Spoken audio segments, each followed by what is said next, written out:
اچھا بعد میں آپ یہ کہیں گے کہ میں نے جو مہمان آئیں گے ان کو کھانا بھی کھلاؤں گا. پس طعام ازان مبلغی سود پختن و بمردم خوراندن داخل احتیاج نیست. اسی سود کے پیسوں سے آپ کھانا بھی بنائیں گے اور پھر وہ مہمانوں کے ارے مہمان کون سے بھوکے پڑے ہوئے ہیں, کوئی سے بھوک سے مر رہے ہیں, مہمان کوئی بھوک سے مر تو نہیں رہے ہیں.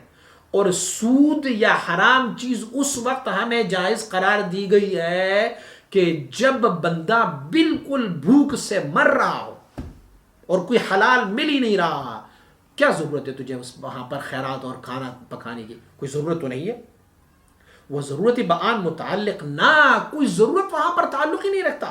لہذا در ترقی میت احتیاج میت مستثناس و آن را مقصور بر کفن ساختاند. دیکھیں ترکہ جو میت کا ہوتا ہے, میت ایسا مر گیا کہ ان کے پاس بالکل ہی کچھ نہیں تھا ترکے میں سے اور وارث بھی نہیں دینا چاہتے تھے, تو اس میں کیا ہے احتیاج میت کا کیا ہے؟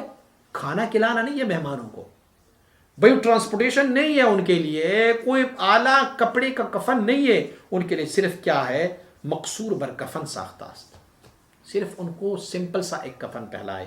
وہ طعام یا بنیتی او پختن داخل احتیاج نہ داشتہ اندر, یہ ضروریات میں سے نہیں ہے کہ آپ کھانا پکائیں, سود پہ پیسہ اٹھائیں, اب مہمان آئیں گے مہمان کو ارے مہمان جائیں اپنے گھر میں بھائی جا کے وہاں کھانا کھائیں, سود پر پیسہ کیوں لے رہے ہیں ان کے لیے.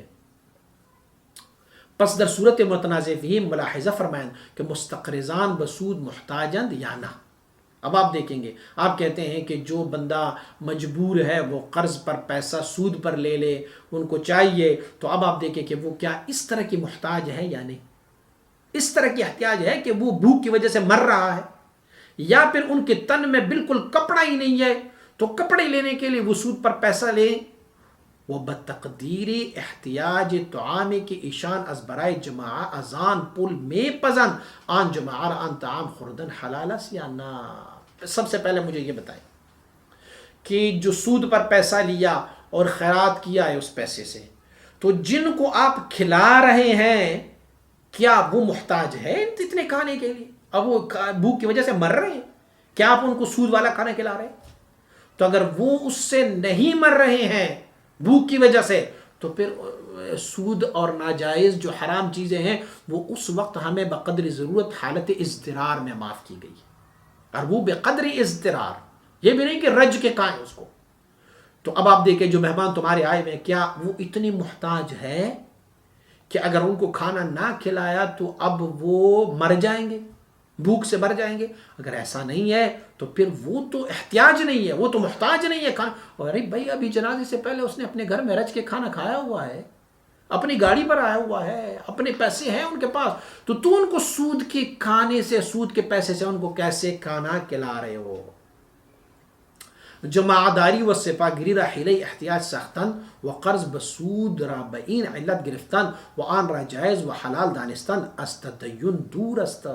آپ کہیں سپاہیوں کے لیے اب کیا ہے, جی پی فنڈ تو ہے نا ان کو, اب ان کو لینا چاہیے کیونکہ ضرورت ہے, ان کی گھرداری بھی ہے, اور سپاہیوں کے لیے جو انٹرسٹ مل رہا ہوتا ہے یا آرمی والوں کو انٹرسٹ مل رہا ہے یا ہمارے بینکوں سے ہمیں انٹرسٹ مل رہا ہے, یہ اب ضرورت ہے, محتاج ہے, مہنگائی بہت ہو گئی ہے, پیسے ضرورت ہے, بل پوری نہیں ہو رہے ہیں, گھر کا خرچہ پورا, اس بہانوں پر سود کا پیسہ لینا یہ کہاں کی دینداری ہے؟ میں باوت کہ شیوہ امر معروف و نہی منکر را مرعی داشتہ جماعہ کے بین بلا گرفتار اس منع نماید. آپ کو تو یہ چاہیے, آپ مولوی ہو, عالم ہو, آپ کو یہ چاہیے کہ آپ امر بالمعروف کریں اور نہی عن المنکر کریں, اور جو لوگ اس جیسی چیزوں پر سود پر گرفتار ہے آپ کا کام ہے کہ اس کو منع کریں.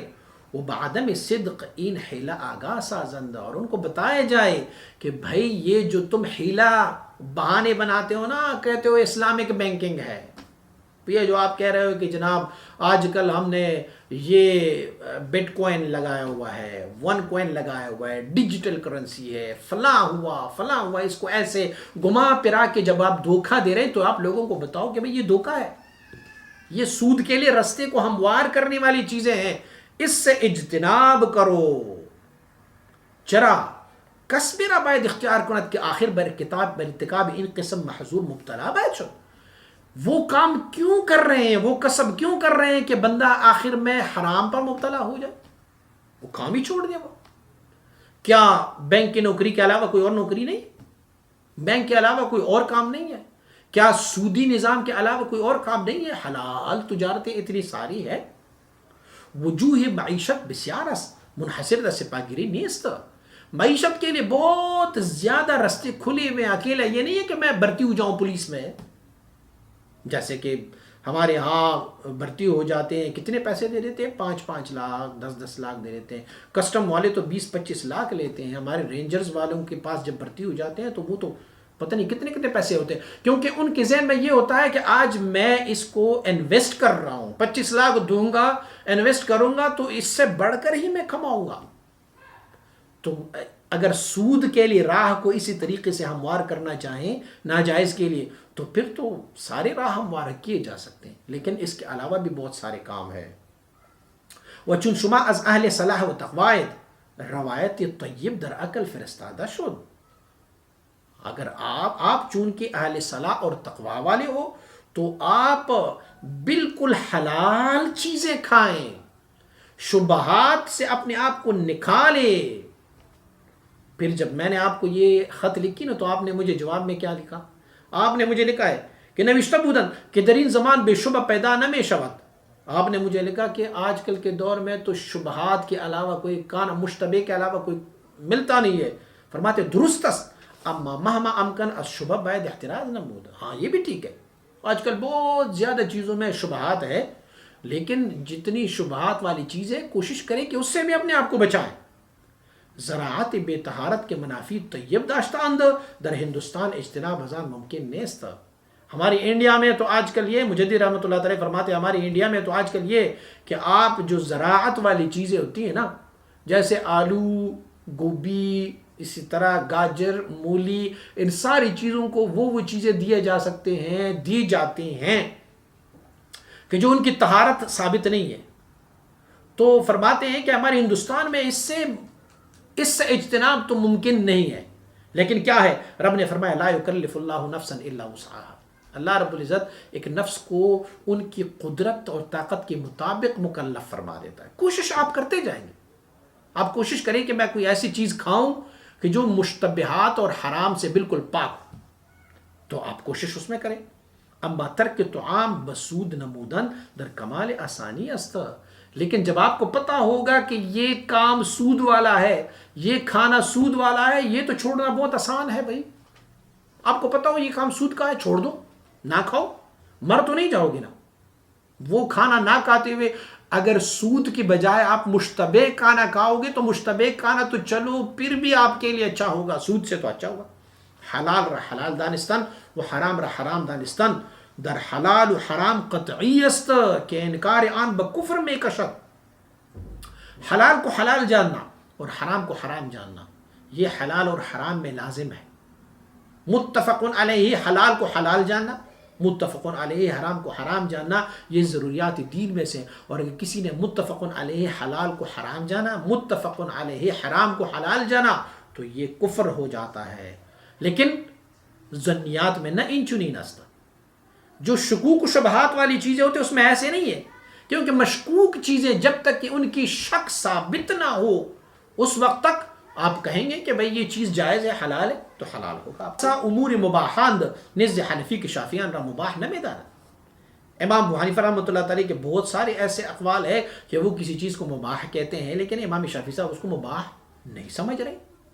وہ بالعکس امام شافعی صاحب کے مسلک میں کوئی چیز مباح ہوتی ہے اور امام ابو حنیفہ صاحب ان کو مباح نہیں سمجھتے. لیکن یہ چونکہ محرمات میں نہیں ہے، سود میں نہیں ہے، مشتبہات میں، تو پھر اس میں کوئی بات نہیں ہے.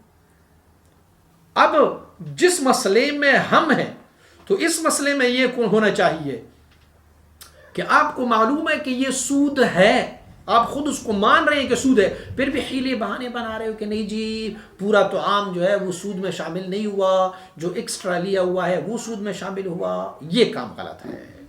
بعض از یاران شما نقل کردن کہ روز مولانا عبدالفتاح در حضور شما گفت کہ اگر قرض بی سود پیدا شود بہتر است، چرا کسی به سود بگیرد؟ شما او را از زجر کردید و گفتید که از حلال انکار میکنی. فرماتے ہیں کہ آپ کی محفل میں کچھ یاروں کچھ دوستوں نے یہ بات حوالہ کیا ہوا ہے، مجھے نقل فرمایا ہے کہ ایک دن مولانا عبد الفتاح صاحب آپ کی خدمت میں انہوں نے یہ بات کہی کہ اگر بغیر سود والا قرض مل جائے تو بندہ بغیر سود والا قرض لے، تو آپ ان کو غصے ہو گئے. آپ نے اسے کہا کیوں؟ قرض میں اگر کسی محتاج کو ضرورت پڑے سود کا تو وہ تو حلال ہے، آپ حلال سے کیوں منع کرتے ہیں؟ کہ اللہ اکبر مخدومہ امثال ان سخنان در حلال قطعی گنجائش دارد. حلال قطعی ہو اور کوئی بندہ اس میں کوئی بات کر لے تو آپ ان کو کہہ سکتے ہو کہ بھئی یہ چیز تو حلال ہے. وہ اگر حلال باشد شک نیز کی ترک آن اولاس، اور اگر حلال ہو جائے اور وہ چیز تو پھر ان کو تو آپ لے سکتے ہیں، لیکن اگر وہ حلال نہیں ہے تو پھر آپ کیسے ان کے بارے میں کہہ سکتے ہیں کہ حلال چیز کو آپ کیوں حرام سمجھ رہے ہو؟ اہل ورع برخصت امر نمی کند و بعزیمت دلالت میں نمائد. جو تقوی والے لوگ ہوتے ہیں وہ رخصت پر کام نہیں کرتے، وہ تو عزیمت لیتے ہیں. رمضان شریف کے مہینے میں سفر کے دوران روزہ معاف ہے، یہ رخصت ہے. آپ اس ٹائم بھی روزہ رکھو تو یہ کیا ہے؟ عزیمت ہے. مفتیان لاہور احتیاج را دخل دادا حکم بحلیت کردہ اندر.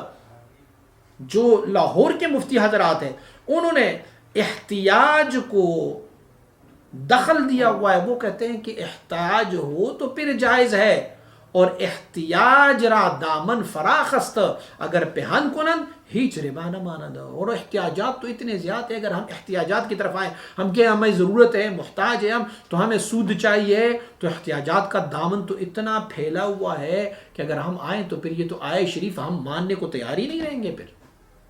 پھر تو یہ سارا کچھ ضائع ہو گیا، پھر تو ربا کا جو حکم ہے وہی ختم ہو گیا. پھر اما این قدر ملاحظہ بائستی نمودن کہ دیگران را تو عام خورانیدن چی قسم احتیاج است مر مستقرز بسود را. ذرا یہ تو سوچیں نا کہ دوسروں کو کھانا کھلانے کے لیے آپ سود پہ پیسہ لے رہے ہو، یہ کہاں سے حلال ہے؟ چلو خود بندے کو اضطرار ہو، بھوک سے مر رہے ہو تو چلو حرام والی کوئی چیز اگر کھا لیں تو پھر بھی اضطرار کی حالت میں ہے، کچھ فقہا نے اس کو اجازت دی ہوئے. لیکن دوسروں کو کھانا کھلانے کے لیے آپ کس طریقے سے آپ سود پر پیسہ لے سکتے ہو؟ روایتی قنیہ بعد اللتیا واللتی مجوز استقراض بسودس مر محتاجان را نہ دیگران را. اور اگر قنیہ کی آپ کی روایت کو ہم لیں گے تو اگر بہت زیادہ تمحیص کے بعد بھی اگر ہم اس کو لیں گے تو پھر سود والا قرض صرف اس بندے کے لیے جائز ہوگا جو کہ بہت زیادہ محتاج ہوگا اور وہ اضطرار کی حالت میں ہوگا. اور اگر اضطرار کی حالت میں نہیں ہے تو ان کے لیے وہ سود کا یا حرام کا پیسہ بالکل نہیں لینا چاہیے. آپ اس طرح کر لیں کہ اگر آپ دینی متین کی ترویج و اشاعت کے لیے حلال کو حلال اور حرام کو حرام جانیں گے تو پھر جو اللہ سے ڈرتے ہیں وَمَن يَتَّقِ اللَّهَ يَجْعَلْ لَهُ مَخْرَجًا وَيَرْزُقْهُ مِنْ حَيْثُ لَا يَحْتَسِبُ، جو اللہ سے ڈرتے ہیں نا اور وہ کہیں کہ میں نے سود کا کوئی پیسہ اضطرار کی حالت میں بھی ہو، لیکن وہ کہیں کہ میں سود کا کوئی پیسہ نہیں لوں گا، حرام اس کا کوئی نہیں کھاؤں گا، تو پھر کیا ہوگا؟ وَمَن يَتَّقِ اللَّهَ، جو اللہ سے ڈرے، يَجْعَلْ لَهُ مَخْرَجًا، اللہ ان کے لیے ایک جائے خروج، ایک سبیل، ایک رستہ معین فرمائے گا. وَيَرْزُقْهُ مِنْ حَيْثُ لَا يَحْتَسِبُ، اللہ ان کو وہیں سے رزق دے گا جو ان کے وہم و گمان میں بھی نہیں ہوگا. اللہ کریم غیب سے کسی پرندے کسی درندے جو اس جنگل میں پڑا ہوا ہے، ان کے پاس کچھ اور نہیں ہے لیکن ان کے پاس ایک سور آتا ہے اور وہ اب حالت اضطرار میں ہے، تو اگر وہ سور کو شکار کر کے ان کا گوشت کھائیں گے تو موت سے بچ جائیں گے، اس وقت بھی وہ کہے کہ بھئی یہ سور کا گوشت حرام ہے میں نہیں کھاتا، تو اور اتنا تقوی اختیار کرے تو اللہ ان کو غیب سے مدد فرماتے رہیں گے. کوئی جنگلی پرندہ کوئی جنگلی درندہ ان کے لیے ایک حلال والا چیز لا کے ان کے سامنے ڈال دیں گے اور اللہ ان کے لیے ایک مخرج بنائیں گے. لیکن تھوڑی سی دین پر اگر غیرت کی جائے گی تو پھر اللہ اپنی رحمت کے دروازے کھول دے.